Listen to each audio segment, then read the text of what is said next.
Mars 1945. Quelque part le long du Rhin, en Allemagne, un jeune soldat canadien se tenait debout au milieu d'une cour de ferme noyée de boue, les bras levés bien au-dessus de la tête. Des soldats allemands l'encerclaient de toutes parts, leurs fusils braqués sur sa poitrine. Ils étaient au moins 15, peut-être davantage. Leur visage exprimait la confusion. Ce prisonnier canadien ne tremblait pas. Il ne pleurait pas. Il ne suppliait pas. Au contraire, quelque chose d'étrange se produisait. Le coin de ses lèvres se releva imperceptiblement. Puis un léger rire s'échappa de sa gorge. Les Allemands se regardèrent, déconcertés, incapables de comprendre ce captif qui riait. Ils ignoraient qu'en moins d'une minute, 19 d'entre eux seraient morts. Voici l'histoire vraie d'un soldat canadien capturé qui transforma sa propre reddition en l'une des contre-attaques les plus dévastatrices de toute la campagne du Rhin. Oui, vous avez bien lu. 19 Allemands, 36 secondes. Un Canadien hilar qui refusa d'accepter la défaite alors qu'il était encerclé et, en apparence, déjà vaincu. En mars 1945, la guerre en Europe touchait à sa fin. Les Alliés avaient en pénétré profondément en territoire allemand. Le Rhin, dernière grande barrière naturelle du Reich, avait été franchi en plusieurs points. La première armée canadienne combattait aux côtés des forces britanniques dans une vaste offensive baptisée Opération Plunder. Leur objectif, traverser le fleuve et briser les ultimes lignes de défense allemandes. La victoire semblait désormais inévitable. Tout le monde savait que l'Allemagne perdait la guerre. Mais savoir qu'on est en train de perdre n'empêche pas de se battre. Chaque kilomètre conquis par les Canadiens se payait au prix du sang. Les Allemands ne fuyaient pas. Ils s'accrochaient au terrain, désespérés, combattant comme des bêtes traquées. Chaque ferme pouvait dissimuler un nid de mitrailleuses. Chaque bosquet pouvait cacher une équipe de mortiers. Chaque village paisible pouvait soudain se transformer en piège mortel. Les soldats allemands savaient que leur pays était envahi. Beaucoup avaient leur famille à quelques kilomètres seulement. Ils se battaient avec la rage de ceux qui croient défendre leur foyer, même si leur cause était déjà perdue. Les chiffres parlent d'eux-mêmes. Durant la seule première semaine des franchissements du Rhin, les forces alliées subirent plus de 3500 pertes, morts, blessés ou disparus en 7 jours. Les Allemands, bien que largement inférieurs en nombre et à court de munitions et de ravitaillement, infligeaient encore dans certains secteurs des pertes presque équivalentes. Ce n'était pas la marche triomphale que certains avaient imaginée. C'était une guerre de proximité, brutale, où la mort pouvait surgir à tout instant, de n'importe où. Les combats autour du Rhin n'avaient rien des grandes batailles de chars, des films. C'étaient de petits groupes d'hommes nettoyant des bâtiments pièce par pièce, des patrouilles tombant dans des embuscades au milieu de champs noyés de brouillard, des rafales soudaines de mitrailleuses depuis des positions invisibles, des grenades lancées à travers des fenêtres, des corps à corps dans des caves et des granges. Des deux côtés, les hommes étaient épuisés, terrifiés, portés seulement par l'adrénaline et le désespoir. À ce stade de la guerre, les Canadiens s'étaient forgé une réputation redoutable. Les soldats allemands les surnommaient « troupes de choc » pour la violence et l'agressivité de leurs attaques. Les Canadiens n'abandonnaient pas. Ils ne reculaient pas. Ils continuèrent d'avancer, quoi qu'ils se dressent devant eux. Mais cette réputation avait un prix. Être considéré comme une troupe d'élite signifiait aussi que l'ennemi concentrait ses défenses les plus solides face aux unités canadiennes. Cela voulait dire des combats plus durs et davantage de morts. Ce matin-là, froid et humide, un soldat canadien se retrouva dans une situation impossible, coupé de son unité, entouré de parachutistes allemands, en infériorité numérique d'au moins 15 contre 1. La plupart des hommes se seraient rendus pour de bon, espérant survivre comme prisonniers. Beaucoup auraient été paralysés par la peur, mais ce Canadien n'était pas comme les autres. Tandis qu'il levait les mains, un plan prenait forme dans son esprit. Il avait remarqué quelque chose que les Allemands n'avaient pas encore vu. Il possédait encore des armes qu'ils n'avaient pas découvertes en le fouillant. Qu'est-ce qui pousse un soldat à rire quand des fusils ennemis pointent son cœur? Que savait ce Canadien que ses ravisseurs ignoraient? Comment un homme apparemment vaincu et désarmé peut-il tuer 19 soldats en 36 secondes? Et pourquoi, près de 80 ans plus tard, les survivants allemands le surnomment-ils encore le diable rieur? Le soldat s'appelait le simple soldat Thomas Higgins, même si tout le monde, dans son unité, l'appelait Tommy. Il avait 24 ans et venait d'une petite ville agricole de la Saskatchewan, vaste province de prairies dans l'ouest du Canada, où les vents d'hiver peuvent vous brûler les poumons. Tommy avait grandi sur la ferme familiale, a cultivé le blé, se levant avant l'aube pour faire les corvées, apprenant très tôt la valeur du travail et de l'endurance. La vie dans les plaines vous enseigne à continuer, même quand tout devient difficile. Cette leçon lui sauverait la vie plus d'une fois. Il s'était engagé dans l'armée canadienne en 1942. Pas lors de l'élan patriotique de 1939 ou 1940. En 1942, on savait déjà ce que signifiait réellement la guerre. Le désastre de Dieppe, en août, avait vu des milliers de Canadiens tués ou capturés en une seule journée. Tommy connaissait les risques. Il s'engagea malgré tout, par devoir et parce que ses deux frères aînés étaient déjà sous l'uniforme. Il ne pouvait pas rester à la maison pendant qu'il combattait. Après l'instruction de base, il fut affecté au Regina Rifles Regiment, au sein de la 7e brigade d'infanterie canadienne. Début 1943, il arriva en Angleterre et passa plus d'un an à s'entraîner en vue de l'invasion de la France. Le 6 juin 1944, le jour J à Juno Beach, en Normandie, Tommy avançait dans l'eau en tenant son fusil au-dessus de la tête pour le garder au sec. Il était terrifié, mais il avançait, parce que les hommes autour de lui avançaient. C'est ainsi qu'on survit au combat. On se concentre sur le prochain pas, la prochaine tâche, la seconde suivante. Il survécut à l'enfer de la Normandie, où l'artillerie avait réduit des forêts entières en éclats. Il survécut à la bataille de l'Escaut en Belgique à l'automne 1944, se battant dans des champs inondés et sous une pluie glaciale pour dégager l'accès au port d'Anvers. Il avait survécu à l'enfer glacé de la campagne d'hiver en Rhénanie, où les engelures tuaient aussi sûrement que les balles ennemies. En mars 1945, Tommy n'était plus un simple fantassin. C'était un vétéran. Il savait se déplacer sous le feu. Il savait garder la tête froide quand tout autour de lui sombrait dans le chaos. Et surtout, il savait survivre. Ses camarades avaient remarqué quelque chose d'étrange chez lui. Là où d'autres juraient, sous les bombardements ou murmuraient des prières dans les échanges de tirs, Tommy racontait des blagues. Des blagues noires, souvent sur la mort elle-même. C'était sa manière de tenir la peur à distance. Certains le prenaient pour un fou. D'autres reconnaissaient que son humour les aidait, eux aussi, à rester calmes. Un jour, son sergent déclara que le rire de Tommy valait plus qu'une décoration. Il rappelait à tous qu'ils étaient encore des hommes, encore vivants, encore capables de trouver quelque chose de drôle, même en enfer. Depuis le jour J, le Regina Rifles était engagé sans interruption. 9 mois de combat presque sans repos. Le régiment avait perdu énormément d'hommes, tandis que de nouvelles recrues arrivaient sans cesse. Des garçons tout juste sortis du Canada, si jeunes qu'ils semblaient irréels aux yeux des vétérans. Beaucoup ne tenaient pas longtemps. Mais le noyau des anciens, des soldats comme Tommy, maintenait l'unité debout. Ils apprenaient aux nouveaux à survivre. Ils montrèrent l'exemple. Ils continuèrent d'avancer, même vidés jusqu'à l'os. Comme tous les fantassins canadiens, Tommy portait le fusil Lee Enfield numéro 4, une arme britannique solide et précise, capable d'atteindre une cible à plus de 500 mètres et de tirer 10 coups avant rechargement. Mais dans les combats rapprochés, le fusil n'était pas toujours suffisant. C'est pourquoi Tommy, comme tous les autres, transportait aussi des grenades. La grenade standard, la Mills, avait à peu près la taille et le poids d'une balle de baseball remplie d'explosifs et d'éclats métalliques. À l'explosion, elle pouvait tuer ou mutiler tout homme dans un rayon d'une dizaine de mètres. La plupart des soldats en portaient 2. Tommy en emportait davantage, 4, parfois 6. Il les accrochait à son brelage parmi les sangles et les pochettes de toile qui soutenaient tout son équipement. Le sergent de son peloton plaisantait en disant que Tommy tintait quand il marchait, à cause de toutes les grenades qui pendaient à lui.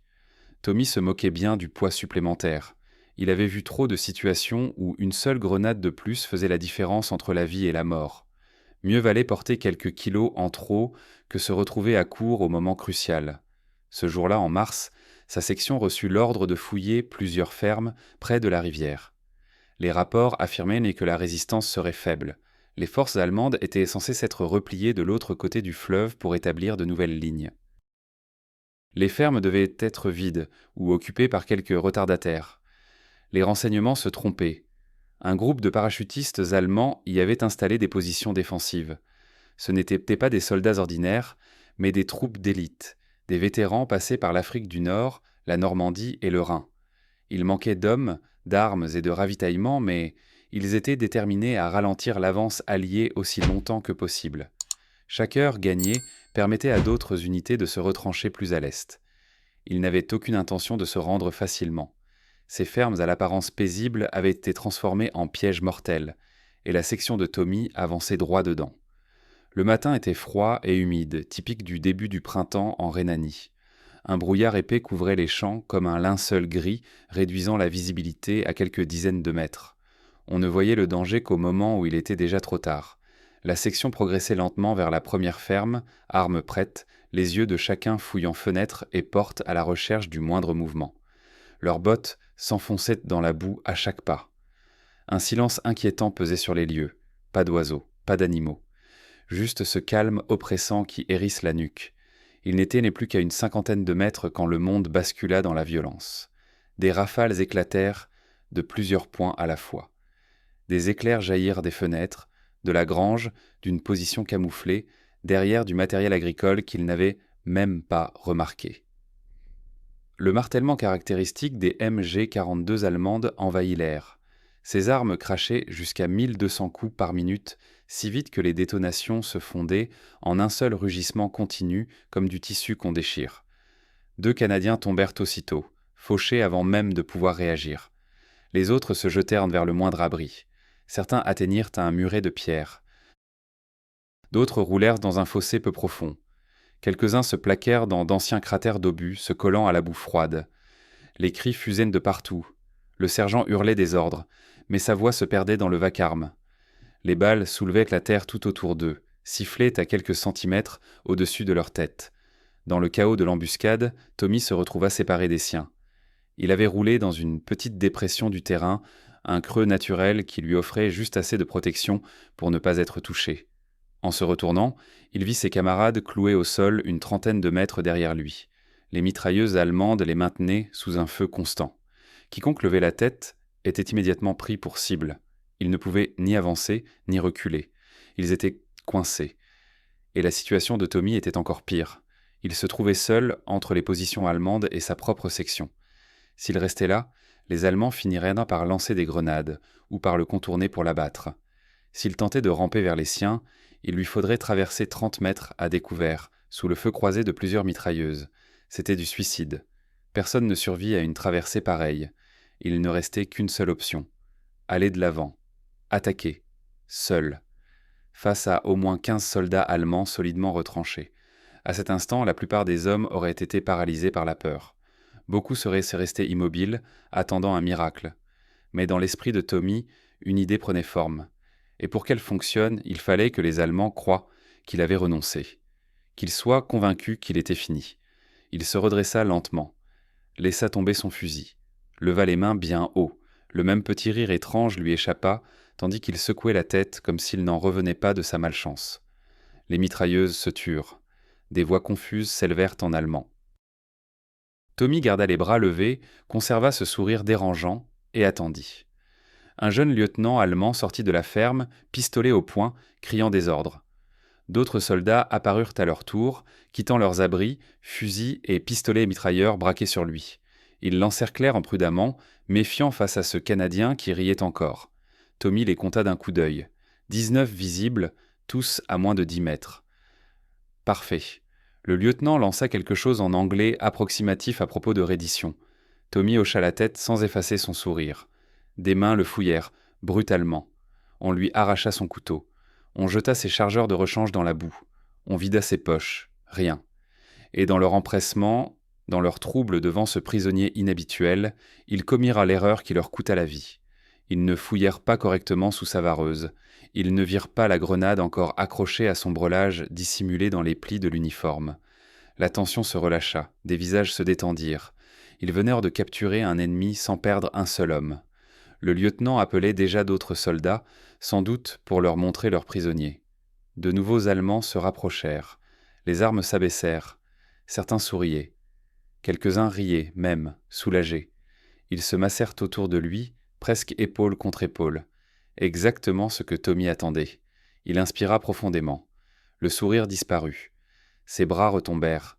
Ses doigts trouvèrent en même temps les goupilles de 2 grenades. Les Allemands n'avaient pas encore compris.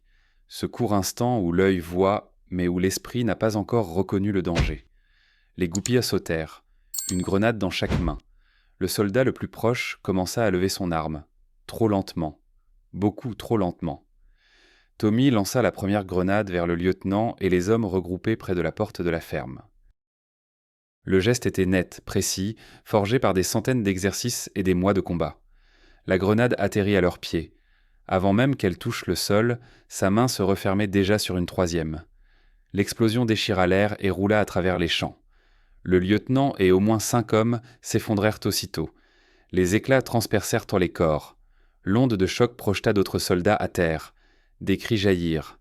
La stupeur se mua en panique. Tommy lança la deuxième grenade vers la fenêtre de la grange, d'où tirait la mitrailleuse, tout en arrachant la goupille de la troisième avec l'autre main. La détonation retentit à l'intérieur du bâtiment. Le tir se tut. Des flammes et de la fumée jaillirent par l'ouverture. La troisième grenade vola vers un groupe d'Allemands qui tentaient désespérément de le mettre en joue. Leurs mains tremblaient, leurs gestes étaient lents, désordonnés. L'explosion en faucha 3 de plus. Ils tombèrent comme des marionnettes dont on coupe les fils. Les survivants se dispersaient maintenant, courant vers un abri, tirant parfois sans viser.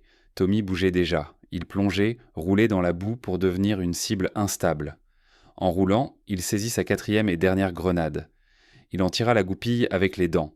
La douleur traversa sa mâchoire, puis la lança vers les derniers hommes qui tentèrent de s'organiser derrière une charrette. L'explosion engloutit 4 soldats rassemblés. La charrette éclata en éclats de bois et de métal. Ses mains étaient vides. 4 grenades, 4 explosions. La fumée et la poussière remplissaient l'air. On respirait difficilement. Ses oreilles sifflaient.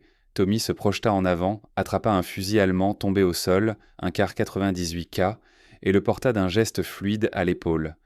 2 Allemands étaient encore debout, étourdis, ensanglantés, tentant de lever leurs armes. Tommy tira 2 fois. Ils s'effondrèrent, puis ce fut le silence. Un silence presque total, brisé seulement par le bourdonnement dans ses oreilles et les gémissements des mourants. 36 secondes s'étaient écoulées depuis qu'il avait arraché la première goupille. 19 soldats allemands gisaient autour de lui, morts ou en train d'agoniser. Tommy resta immobile un instant, haletant, puis vérifia machinalement le fusil pour s'assurer qu'il restait des cartouches. Derrière lui, il entendait maintenant des cris en anglais. Sa section avançait enfin, quittant ses abris depuis que les armes allemandes s'étaient tues. Il se tenait au centre du carnage, la poitrine soulevée par une respiration saccadée. La fumée dérivait lentement au-dessus de la cour. L'odeur chimique des explosifs se mêlait à celle, métallique, du sang. Son uniforme était couvert de boue et de poussière. De petites coupures saignaient sur son visage et ses mains, causées par les éclats et les débris. Des blessures superficielles. Aucune balle ne l'avait touché. Autour de lui, les corps étaient étendus par groupes, là où chaque grenade avait frappé. La plupart étaient portés morts.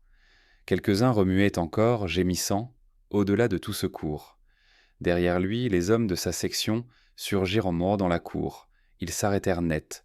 Devant eux, des corps, des cratères, du sang, de la fumée, et Tommy, debout au milieu de tout cela, vivant. Son sergent, un homme dur nommé William Fraser, vétéran de 3 années de combat, regardait lentement autour de lui, enregistrant chaque détail. Sa bouche resta entr'ouverte. Puis, enfin, il retrouva sa voix. Les mots qu'il prononça seraient répétés pendant des décennies. « Bon Dieu, qu'est-ce que t'as fait, Higgins ?» Tommy se pencha, ramassa son propre fusil là où il l'avait laissé avant sa fausse reddition. Il vérifia la chambre, s'assura qu'il était encore chargé, puis leva les yeux vers son sergent. Son visage était vide de toute expression. « Ils ne m'ont pas fouillé correctement, sergent », répondit-il simplement. La section se remit aussitôt en mouvement pour sécuriser les bâtiments restants. Dans la maison principale, ils découvrirent 3 soldats allemands cachés dans une cave. Lorsqu'ils virent ce qui s'était passé dehors, lorsqu'ils aperçurent les corps de leurs camarades, ils se rendirent sans la moindre résistance. Leurs mains tremblaient en se levant. Leurs visages étaient déformés par la terreur. Le médecin canadien examina Tommy de la tête aux pieds. À part quelques coupures et éraflures, il était indemne. Le médecin n'en revenait pas. 4 explosions de grenades à bout portant. Des dizaines d'ennemis tirant sur lui, et il s'en sortait avec quelques blessures superficielles. Il secoua la tête en murmurant quelque chose à propos de chance et de miracle. Le bilan fut établi. 19 pertes allemandes. 16 hommes tués sur le coup ou morts dans les minutes suivantes. 3 grièvement blessés, condamnés. Parmi les morts se trouvait le jeune lieutenant sorti de la ferme pour accepter la reddition de Tommy. 2 sergents aguerris figuraient aussi parmi eux, des hommes qui combattaient depuis 1941, des vétérans endurcis par des années de guerre, tous abattus en moins d'une minute. La nouvelle se répandit dans le régiment en quelques heures. Les soldats trouvaient des prétextes pour passer près de la ferme, attirés par les preuves irréfutables, des éclats de grenades incrustés dans les murs, des corps disposés en groupes distincts, des traces de brûlures racontant l'histoire sans un mot. Le commandant de la compagnie, le capitaine Morrison, vint inspecter les lieux en personne. Il marcha lentement dans la cour, observa, posa des questions, prit des notes, puis il mit Tommy à part et lui annonça qu'il le proposait pour la Croix de Victoria, la plus haute décoration de l'Empire britannique. La citation parlerait de bravoure exceptionnelle et d'ingéniosité face à des forces écrasantes. Tommy se contenta de hocher la tête. Il ne paraissait ni fier ni exalté. Seulement fatigué. Ce soir-là, le soldat Jim Mackenzie, qui était resté cloué dans le fossé pendant l'embuscade, écrivit dans son journal « On croyait que Tommy avait perdu la tête en se levant comme ça, en riant devant les Allemands. On pensait qu'on allait le voir mourir. Puis il est devenu autre chose, quelque chose de féroce, d'inarrêtable. Je n'ai jamais vu ça en 3 ans de guerre, et je ne pense pas que je le reverrai un jour. Il nous a tous sauvés aujourd'hui. » Dans un rapport officiel, le sergent Fraser écrirait plus tard « Le soldat Higgins nous a sauvés. Nous étions cloués au sol, sous le feu, incapables d'avancer ou de reculer. Il n'a pas attaqué au hasard. Il a réfléchi. Il a utilisé leur confiance contre eux. Il les a laissés croire qu'il avait abandonné, puis il a frappé quand ils se sont détendus et regroupés. C'était à la fois brillant et terrifiant. » Parmi les 3 survivants allemands se trouvait un jeune soldat de 19 ans nommé Hans Müller. Grièvement blessé par des éclats, il perdit son bras gauche. Plus tard, interrogé par l'intermédiaire d'un interprète, il décrivit Tommy comme « le diable rieur ». Nous pensions qu'il se rendait, nous pensions qu'il était fou. Nous avions tort sur les 2 points. Il ne se rendait pas, et il n'était pas fou. Les fous, c'était nous, de ne pas l'avoir pris au sérieux, de croire qu'un soldat acculé n'était plus dangereux. Lorsqu'on demanda à Tommy ce qu'il ressentait après avoir tué 19 hommes, il resta longtemps silencieux. Son visage ne trahissait rien. Puis il répondit d'une voix plate « Je suis en vie, et mes camarades sont en vie. C'est tout ce qui compte sur le moment. Reposez-moi la question quand la guerre sera finie. » Il s'éloigna ensuite pour aller s'asseoir seul à l'écart. La destruction de ce point fort allemand permit à la compagnie d'avancer avec près de 3 heures d'avance sur le planning. Ce qui aurait pu être une longue et meurtrière journée de combat pour déloger des défenseurs retranchés fut réglé en quelques minutes. Ces 3 heures comptaient. Chaque heure gagnée signifiait plus de terrain conquis, plus de positions sécurisées, plus d'élan dans la poussée vers l'est. Ce jour-là, la compagnie s'empara encore de 2 villages, sans rencontrer de résistance sérieuse. Au niveau du régiment, l'incident ne passa pas inaperçu. Il devint un cas d'école utilisé lors de briefings et d'instructions. Les officiers l'analysèrent en détail. La leçon principale était simple et implacable. Ne jamais abandonner, même lorsque tout semble perdu. Un seul soldat, avec de l'initiative et du courage, peut changer le cours d'un combat. L'affaire renforça aussi une doctrine déjà connue, l'importance des grenades dans les combats rapprochés. Les rapports recommandaient que les fantassins portent des charges maximales lors des opérations de nettoyage de bâtiments. Mieux valait du poids en plus que des grenades en moins au moment décisif. L'histoire se propagea dans les divisions canadiennes comme une traînée de poudre. On la racontait dans les zones de repos, dans les postes de secours, pendant les accalmies. À chaque récit, des détails s'ajoutaient, s'amplifiaient. Mais l'essentiel restait. Un Canadien, 19 Allemands, 36 secondes. L'histoire devint rapidement une part intégrante de l'identité du régiment, une composante de ce que signifiait être soldat canadien. Elle renforçait l'image que les Canadiens avaient en eux-mêmes, des combattants endurants, ingénieux, dangereux, qui n'abandonnent pas. Pour les commandants allemands, l'incident ne fit que confirmer ce qu'ils pensaient déjà des troupes canadiennes.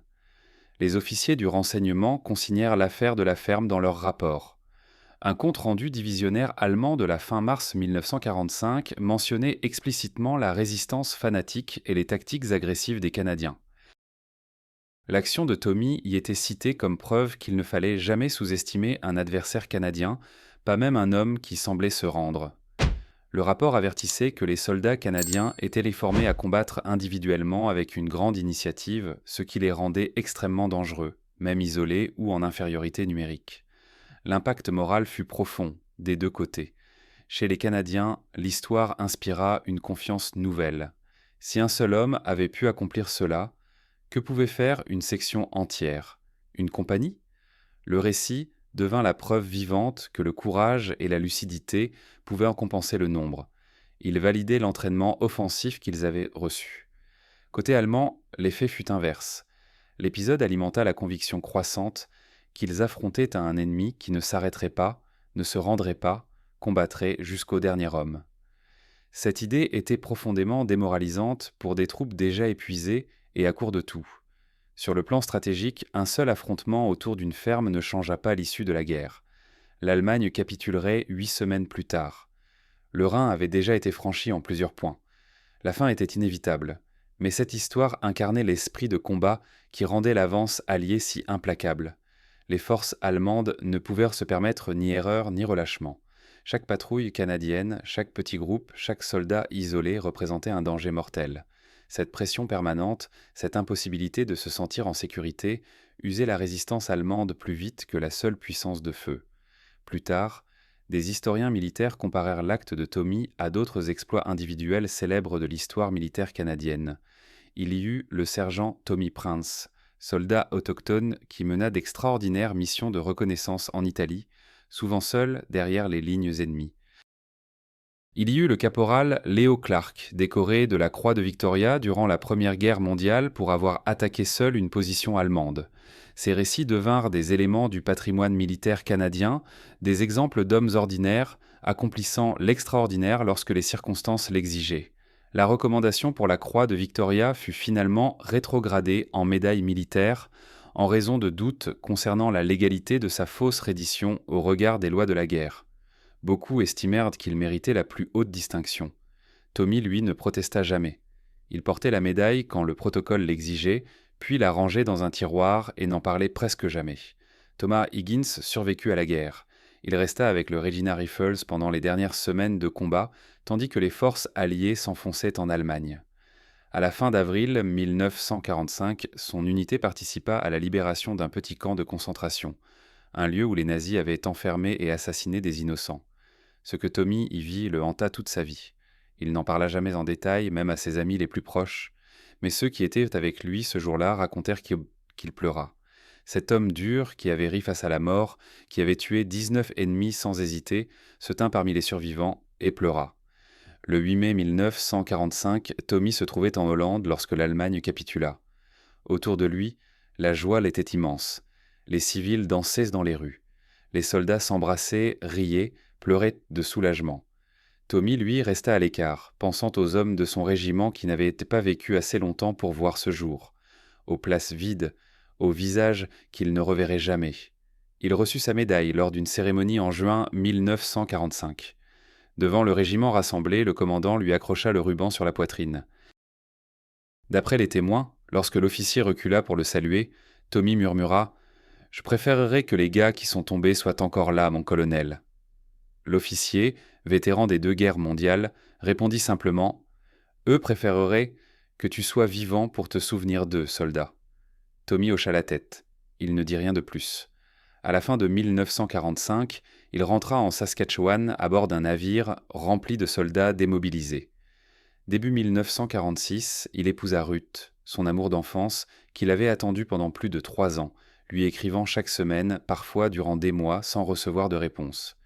Ils achetèrent une petite ferme près de Regina et élevèrent 4 enfants. Tommy travailla la terre comme son père avant lui, se levant avant l'aube, rentrant à la nuit, trouvant la paix dans le rythme simple des saisons. Comme beaucoup d'hommes de sa génération, il ne parla jamais de la guerre à ses enfants. Quand ils lui demandaient ce qu'il avait fait, il répondait « J'étais soldat », puis changeait de sujet. Ce silence était courant chez les anciens combattants. Ce qu'ils avaient vu et fait était trop lourd à partager. Il portait ses souvenirs seuls, enfouis, verrouillés. Tommy conserva toutefois des liens étroits avec d'anciens du régiment. Ils se retrouvaient chaque année. Entre eux, nul besoin d'expliquer. Ils savaient. En 1982, un historien militaire travaillant sur la campagne du Rhin parvint à retrouver l'adresse de Tommy. Il l'appela et lui demanda s'il accepterait de parler de l'épisode de la ferme. Tommy, alors âgé de 61 ans et retraité, hésita. Il n'avait plus raconté cette journée depuis 1945. Finalement, il accepta. L'entretien fut enregistré. Il apporta de nombreux détails qui entrèrent plus tard dans l'histoire officielle du régiment. Sur la bande, on entend la voix de Tommy se briser à plusieurs reprises lorsqu'il évoque les morts, allemands comme canadiens. Tommy mourut en 1998, à 77 ans, de cause naturelle. Son avis de décès, publié dans un journal de Regina, ne consacrait qu'une seule ligne à la guerre. Thomas a servi dans l'armée canadienne durant la Seconde Guerre mondiale. La plupart des lecteurs n'avaient aucune idée de ce qu'il avait fait, de ce qu'il avait traversé, de ce qu'il avait porté en lui pendant plus d'un demi-siècle. Mais ses anciens camarades, eux, savaient. À ses funérailles, 7 hommes du Regina Rifles Regiment, tous dans leur soixante-dizaine, portèrent son cercueil. Ils avaient les combattus à ses côtés. Ils connaissaient son histoire. Ils lui rendirent les honneurs comme seuls des soldats savent le faire. Parmi les Allemands morts ce jour-là se trouvait le lieutenant Wilhelm Hartmann, 23 ans. Son corps fut d'abord enterré dans un cimetière militaire provisoire près du Rhin. Après la guerre, ses restes furent transférés dans un cimetière allemand permanent. Sa femme Greta s'y rendit chaque année jusqu'à sa mort en 1987. Wilhelm n'avait jamais vu sa fille. Elle naquit 2 mois après sa mort. Elle grandit, devint enseignante et consacra sa carrière à l'éducation pour la paix. Dans un entretien réalisé en 1985 pour un documentaire, elle déclara « Je n'en veux pas à l'homme qui a tué mon père. J'en veux à la guerre qui les a placés tous les deux dans cette situation terrible. Ils essayaient seulement de survivre. » Le soldat Jim Mackenzie, qui avait écrit sur Tommy dans son journal, fut tué 3 semaines après l'incident, lors de combats dans le nord de l'Allemagne. Il avait 21 ans. Il repose aujourd'hui dans un cimetière militaire canadien aux Pays-Bas. Son journal fut rendu à sa famille, puis donné à un musée militaire où l'on peut encore lire son témoignage de ce jour de mars 1945.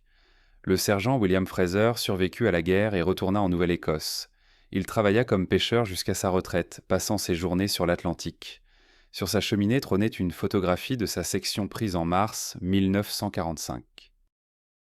Tommy y apparaît au premier rang, incroyablement jeune, plissant les yeux face au soleil. Fraser mourut en 2003, à 82 ans. Dans son testament, il demanda que la photo soit remise au musée régimentaire des Regina Rifles, afin que l'histoire de Tommy ne soit jamais oubliée. Hans Müller, le jeune soldat allemand de 19 ans qui avait survécu aux grenades de Tommy, perdit son bras gauche et souffrit de lésions auditives permanentes. Après sa convalescence dans un hôpital pour prisonniers de guerre, il fut renvoyé en Allemagne en 1946. Malgré son handicap, il devint menuisier, apprenant à travailler d'une seule main. Il se maria, eut des enfants, puis des petits-enfants. En 1994, il écrivit à un historien qui étudiait la bataille. Dans sa lettre, il expliquait qu'il ne nourrissait aucune haine envers le Canadien qui l'avait mutilé. « La guerre transforme les hommes en ce qu'ils n'auraient jamais voulu être », écrivait-il. « Je suis simplement reconnaissant d'avoir vécu assez longtemps pour voir grandir mes petits-enfants. » La ferme où s'était déroulée l'action n'existe plus. Elle fut détruite lors de combats ultérieurs et ne fut jamais reconstruite. Après la guerre, la terre retourna à l'agriculture. Là où des hommes avaient tué et étaient morts, poussent aujourd'hui le blé et l'orge. En 1995, pour le 50e anniversaire des franchissements du Rhin, l'association des Regina Rifles fit poser une petite pierre commémorative à l'endroit même. L'inscription est sobre. En ce lieu, en mars 1945, le soldat Thomas Higgins, Regina Rifles, fit preuve du courage et de l'ingéniosité pour lesquels les soldats canadiens sont honorés. 19 ennemis tombèrent. De nombreux camarades survécurent. Nous nous souviendrons. Tous les quelques années, quelqu'un y dépose des fleurs fraîches. Parfois un ancien combattant canadien ou un membre de sa famille. Parfois des habitants allemands du voisinage, conscients de l'histoire de ces terres. Les bouquets comportent toujours des coquelicots, symboles du souvenir des morts de la guerre. L'incident est enseigné dans les centres d'instruction des forces armées canadiennes comme exemple d'initiative individuelle et de refus d'abandonner, même dans les situations désespérées. Mais les instructeurs y ajoutent toujours des nuances. La fausse reddition, bien qu'efficace, soulève de graves questions éthiques liées aux lois de la guerre. Les recrues apprennent que de telles actions doivent être pesées avec soin, car elles peuvent avoir des conséquences pour d'autres prisonniers. La leçon ne porte pas seulement sur le courage de Tommy, elle concerne aussi les choix moraux complexes auxquels les soldats sont confrontés lorsque la survie et le devoir s'entrechoquent. Le Regina Rifles Regiment conserve l'histoire dans ses archives officielles. Les nouvelles recrues entendent parler de Tommy Higgins dès leur première semaine. Le musée régimentaire de Regina expose sa médaille militaire, son fusil Lee Enfield donné par sa famille après sa mort, ainsi que des photographies prises ce jour-là, en mars 1945. L'une d'elles, réalisée quelques heures après l'action, montre les ruines de la ferme. L'image est saisissante. Les visiteurs s'y arrêtent en silence, essayant d'imaginer ce qui s'est joué en 36 secondes. Les historiens militaires continuent de débattre de la portée réelle de l'événement. Certains estiment qu'il s'agit d'un épisode mineur au sein d'une campagne immense, intéressant, mais sans véritable poids stratégique. D'autres y voient quelque chose de plus profond, révélateur de ce qui rendit la victoire alliée possible. Le courage individuel, la souplesse tactique, le refus d'accepter la défaite. L'un d'eux écrivit qu'en 36 secondes, Tommy Higgins avait incarné tout ce qui faisait des soldats canadiens des combattants aussi efficaces que redoutés. Cette histoire participe à la relation complexe du Canada avec son passé militaire. Le pays se veut pacifique, tourné vers la diplomatie. Pourtant, lorsque l'histoire l'exigea, ces soldats combattirent avec une habileté et une détermination remarquables. Des récits comme celui de Tommy offrent des exemples concrets de cette excellence au combat.